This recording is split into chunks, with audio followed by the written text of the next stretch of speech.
नमस्कार दोस्तों, आज बात करते हैं एक बहुत ही इम्पोर्टेंट टॉपिक पर। और ये टॉपिक ये है कि आखिरकार कल भारत ने पलटकर ट्रंप के सारे जो धमकियां हैं, सारे जो प्रेशर हैं, सारे जो टैरिफ वॉर हैं, उसका जवाब दे दिया और साथ ही साथ यूएस और यूरोपियन यूनियन का पर्दाफाश भी किया कि वो हमें धमकी दे रहे हैं, हमको बोल रहे हैं कि हम रशिया से क्रूड ऑयल खरीद रहे हैं और यूक्रेन युद्ध में सहयोग दे रहे हैं, जबकि वो स्वयं भी रशिया से लगातार व्यापार कर रहे हैं। तो आइए इस पूरे घटनाक्रम को समझने की कोशिश करते हैं और विश्लेषण करते हैं कि आखिरकार भारत ने अब ट्रंप को पलटकर और सही तरीके से एक जोरदार जवाब कैसे दिया। तो देखिए, हुआ क्या कि कल ट्रंप ने एक और ट्वीट किया था और उस ट्वीट में बोला था कि भारत लगातार रशिया से क्रूड ऑयल खरीद रहा है और उस सस्ते दामों में खरीद रहा है और उस क्रूड ऑयल को बेचकर लाभ भी कमा रहा है और इसके लिए वो यूक्रेन में जो लोग मारे जा रहे हैं उसके लिए जिम्मेदार है। सो आखिरकार फिर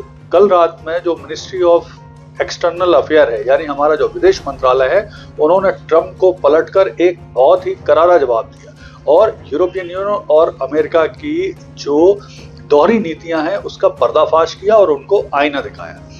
विदेश मंत्रालय ने कहा कि ट्रंप भारत को रशिया से क्रूड ऑयल खरीदने के लिए इतना प्रेशराइज कर रहे हैं और ये भी बोल रहे हैं कि अब वो और टैरिफ लगाएंगे, जबकि यूएसए और यूरोपियन यूनियन लगातार रशिया के साथ व्यापार कर रहे हैं। उन्होंने स्पष्ट रूप से बताया कि किस तरह से अमेरिका रूस से यूरेनियम, हेक्साफ्लोराइड, रसायन, पैलेडियम, उर्वरक खरीद रहा है और 2025 के अभी तक 2.9 बिलियन यूएस डॉलर का व्यापार तो अमेरिका रूस के साथ कर चुका है अभी तक। इसी तरह से यूरोपियन यूनियन भी लगातार रूस के साथ व्यापार कर रहा है और 2024 में यूरोपियन यूनियन ने रूस के साथ 67.5 बिलियन यूएस डॉलर का व्यापार किया, जिसमें एलएनजी की खरीदी है, उर्वरक है, रसायन है, अन्य तरह के व्यापार है। यानी स्वयं वो खरीद रहे हैं और कई बार तो स्थिति ये है कि भारत से ज्यादा व्यापार कर रहा है यूरोपियन यूनियन और भारत को वो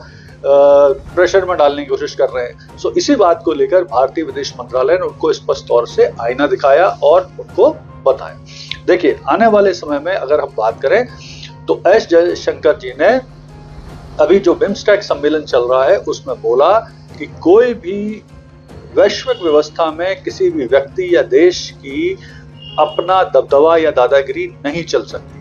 वैश्विक व्यवस्था के लिए आवश्यक है कि सबकी सामूहिक इच्छा और निष्पक्षता का सम्मान किया जाए, तो ये जरूरी है। अब देखिए, रूस से जो कच्चा तेल खरीद रहा है भारत, लेकिन ट्रंप और यूरोपियन यूनियन भारत को ज्यादा प्रेशराइज कर रहे हैं, जबकि रूस से जो कच्चा तेल है, क्रूड ऑयल है, वो सबसे ज्यादा खरीदता है चाइना। तो आखिर इसको भी समझते हैं। देखिए, रूस का जो कुल क्रूड ऑयल है उसका 47% की खरीदारी अकेले चाइना करता है।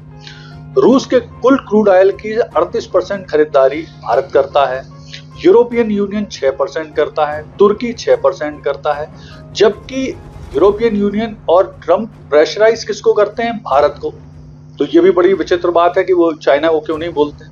तो यहाँ ये भी समझना आवश्यक है कि वो प्रेशर भारत को करना चाहते हैं, जबकि चाइना को वो प्रेशर नहीं कर रहे हैं। क्यों नहीं कर रहे हैं, ये भी उनकी दोहरी नीति। चलिए आगे ये है कि इसी महीने अभी आने वाले समय में जो हमारे एनएसए हैं, अजीत डोभाल जी, और अगस्त के लास्ट से पहले, मतलब अगस्त महीने के अंदर हमारे विदेश मंत्री एस जयशंकर भी रूस की यात्रा करने वाले हैं, जहां जाकर बहुत सारे रक्षा सुरक्षा सहयोग पर बातचीत होगी, व्यापार ऊर्जा सहयोग पर बातचीत होगी, ट्रंप के दबाव के बीच में कुछ समझौते भी हो सकते हैं।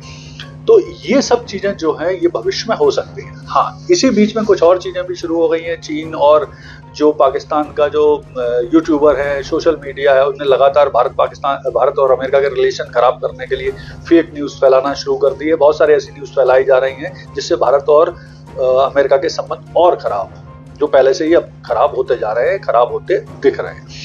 तो अब भविष्य में क्या हो सकता है? तो देखिए, ऐसा है कि जो स्थितियां बन रही हैं उसके हिसाब से भारत को भी, जिस तरह से अब भारत ने स्पष्ट रूप से पलटवार कर दिया है, करारा जवाब दिया है यूरोपियन यूनियन और अमेरिका को, उनको आईना दिखाया है, तो मुझे लगता है आने वाले समय में भारत को अब अमेरिका के टैरिफ की संभावनाओं को देखते हुए नए ट्रेड पार्टनर ढूंढना चाहिए, अफ्रीका में और दक्षिण अमेरिका में भी कुछ नए ट्रेड पार्टनर मिल सकते हैं। रशिया जो लंबे समय से मांग कर रहा है RIC ट्राइका, यानी रशिया, इंडिया, चाइना ट्राइका, जो तीनों देशों का संगठन है, उसे और रिवाइव करने की जरूरत है। भारत को कुछ देशों के साथ, कुछ संगठनों के साथ नया अलायंस बनाना चाहिए जिससे अमेरिका का मुकाबला किया जाए। यानी कुल मिला के ये है स्थिति जो बन रही है, उसके हिसाब से भारत को अमेरिका का अब एक बार जब मुकाबला शुरू कर लिया है तो उसे करारा जवाब दिए जाते रहने की आवश्यकता है। धन्यवाद।